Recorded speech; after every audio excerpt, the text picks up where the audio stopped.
पुराने जमाने की बात है। किसी मुल्क का सिपा सालार बादशाह से भी ज्यादा ताकतवर था। बादशाह इसी बात को लेकर हमेशा परेशान रहता था।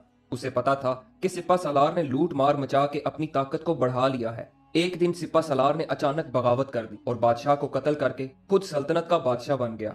काफी अरसा बादशाहत के मजे लूटने के बाद इसने दरबार में ऐलान किया कि अब वक्त आ गया है कि मैं अपना जानशीन मुकर्रर करूं, जो मेरे बाद सल्तनत को संभालेगा। मगर मेरी एक शर्त है कि मेरा जानशीन मुझसे भी ज्यादा चालाक और होशियार होना चाहिए।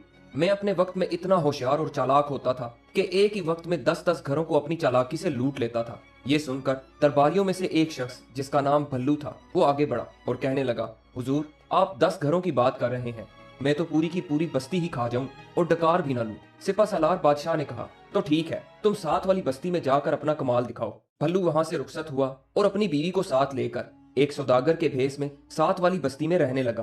बस्ती में सब लोग उसे भल्लू सौदागर के नाम से जानने लगे। भल्लू ने सबसे पहले एक गधा चोरी किया और उसे फरोख्त करने के लिए करीबी बाजार ले गया।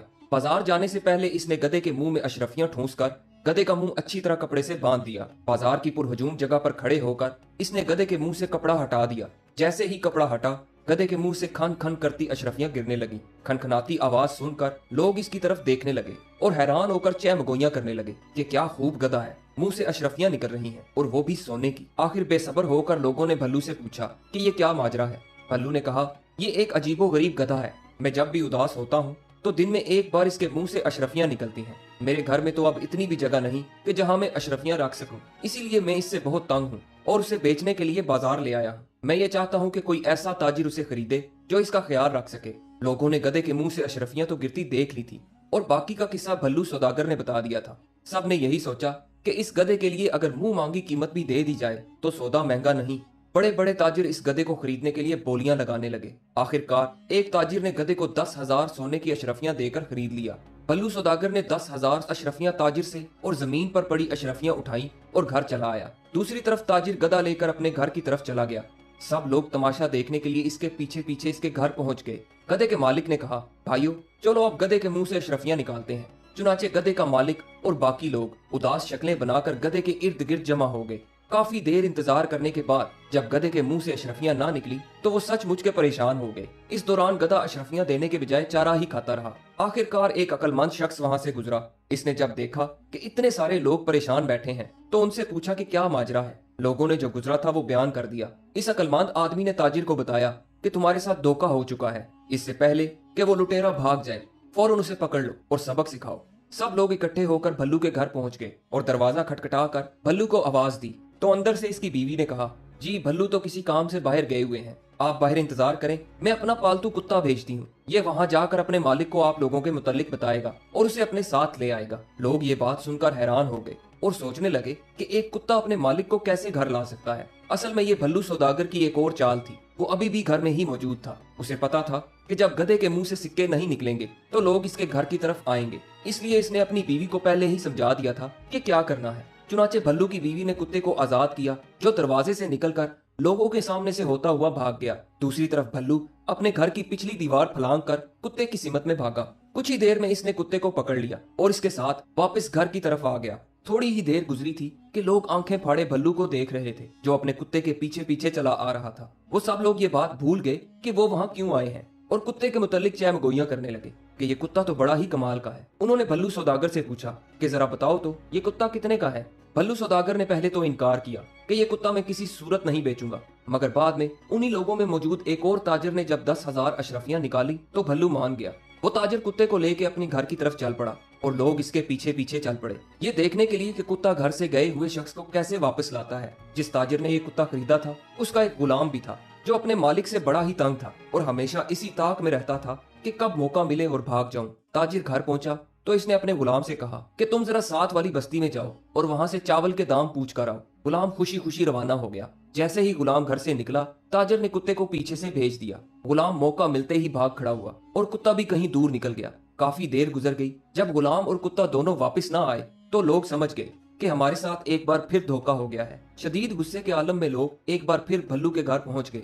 जोर जोर से जब दरवाजा बजने की आवाज आई तो भल्लू सौदागर एक बार फिर घर की पिछली दीवार फलांग कर घर से बाहर कूद गया। जाते जाते इसने एक पुराना और बोसीदा सा बीन दीवार पर लटका दिया और अपनी बीवी के कान में कुछ खुसर फुसर की और जेब में से लाल रंग की एक पुड़िया निकालकर बीवी को दी और कहा कि इसे कपड़ों में छुपा ले। भल्लू की बीवी ने दरवाजा खोला और लोगों से कहा कि इसका शोहर साथ वाली बस्ती में किसी काम से गया हुआ है। लोगों ने कहा इस बार वो इस लुटेरे के घर बैठकर इंतजार करेंगे। और इस तरह वो दोनों ताजिर जिनको लूटा गया था उन समेत बस्ती के बाकी लोग भी भल्लू के घर बैठ गए। कुछ देर गुजरने के बाद भल्लू सौदागर घर में दाखिल हुआ और एक नए मंसूबे के तहत लोगों की इज्जत और तकरीम करते हुए झुक झुक कर आदाब अर्ज करने लगा और बीवी से पूछा कि मेरे खास मेहमानों की इज्जत और तकरीम में कोई कमी तो नहीं छोड़ी, मेरे इन मेहमानों को कुछ खाने को भी दिया कि नहीं। भल्लू की इन चिकनी चपड़ी बातों को सुनकर लोग दिल ही दिल में शर्मिंदा होने लगे और सोचने लगे कि जिसे हम लुटेरा और धोखेबाज समझ रहे थे वो तो असल में बहुत ही नेक और अच्छा इंसान है। भल्लू की बीवी ने इनकार में सर हिलाते हुए कहा इन फजूल और बेकार लोगों को कौन मेहमान बनाता है, मैं तो इन्हें पानी तक भी ना पूछूं और तुम खाने की बात कर रहे हो। ये सुनकर भल्लू गुस्से से लाल पीला हो गया और जेब में से एक खंजर निकालकर बीवी के पेट में घोंप दिया। खून का एक फवारा निकला और भल्लू की बीवी वहीं गिरकर मर गई। ये देखकर वहां बैठे लोग भल्लू पर लान तान करने लगे और कहने लगे कि तुमने इतनी सी बात पर अपनी बीवी को कत्ल कर दिया। भल्लू सौदागर ने कहा आप लोग फिक्र ना करें, ये तो हमारा रोज का मामूल है। मैं अक्सर गुस्से में आकर अपनी बीवी को कत्ल कर देता हूँ और दोबारा इस बीन की मदद से उसे जिंदा भी कर देता हूँ। उसने दीवार पर लटके हुए बोसीदा बीन की तरफ इशारा करते हुए कहा। कुछ ही देर बाद भल्लू ने वो बीन उतारा और सपेरों की तरह अपनी बीवी के पास बैठकर उसे बजाने लगा।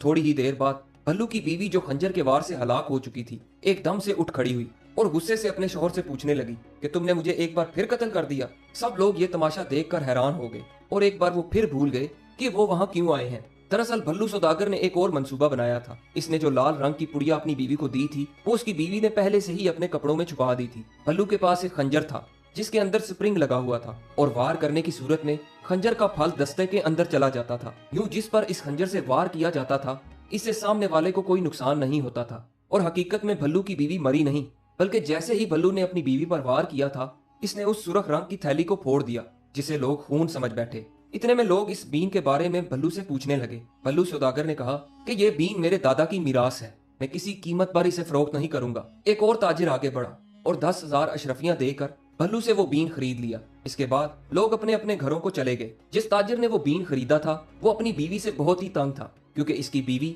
आए दिन इससे झगड़ा करती थी। इसने सोचा कि आज अगर मेरी बीवी ने झगड़ा किया तो उसे मार दूंगा और अगले दिन दोबारा जिंदा कर दूंगा। जैसे ही ताजिर घर पहुंचा तो इसकी बीवी ने हस्बे मामूल झगड़ा करना शुरू कर दिया।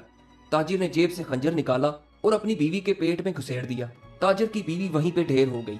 सुबह उठकर ताजिर ने सोचा कि चलो अब बीवी को जिंदा किया जाए। इसने बीन लिया और बीवी के पास बैठकर उसे बजाने लगा, मगर बीवी जिंदा ना हुई। काफी देर गुजर गई, वो बीन बजाते बजाते थक गया मगर बीवी ना उठी। आहिस्ता आहिस्ता उसे ये एहसास होने लगा कि वो कितनी बड़ी बेवकूफी कर बैठा है। वो मुंह लटकाए घर से बाहर निकला तो लोग इसकी तरफ बढ़े। वो पूछना चाहते थे कि आखिर बीन ने क्या कमाल दिखाया। इसने लोगों के इसरार करने पर रात को जो कुछ भी हुआ था बता दिया और कहा कि इस लुटेरे की वजह से मेरी बीवी मर गई। इस बार लोग गुस्से की इंतहा में थे। उन्होंने कहा कि इस बार कुछ भी देखे सुने बिना इस लुटेरे भल्लू को एक बोरी में बंद करके समुद्र में फेंक देना है। सब लोगों ने इस बात पर इत्तेफाक किया।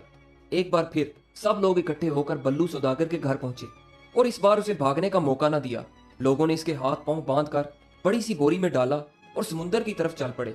समुद्र वहां से काफी दूर था। वो सब लोग बारी बारी बोरी में बंद भल्लू को उठा उठा कर थक गए। अभी समुद्र कुछ फासले पे ही था कि उन्होंने सोचा कि कुछ देर रुककर आराम कर लिया जाए। चुनाचे एक दरख्त के नीचे सब आराम करने के लिए लेट गए। थकन की वजह से कुछ ही देर में सब लोग नींद की आगोश में चले गए। बोरी में बंद भल्लू ने भूख और प्यास से बदहाल होकर चीखना और चिल्लाना शुरू कर दिया, मगर उनमें से कोई भी ना जागा। इसी दौरान एक चरवाहा अपनी 100 भेड़ों के साथ वहां से गुजरा।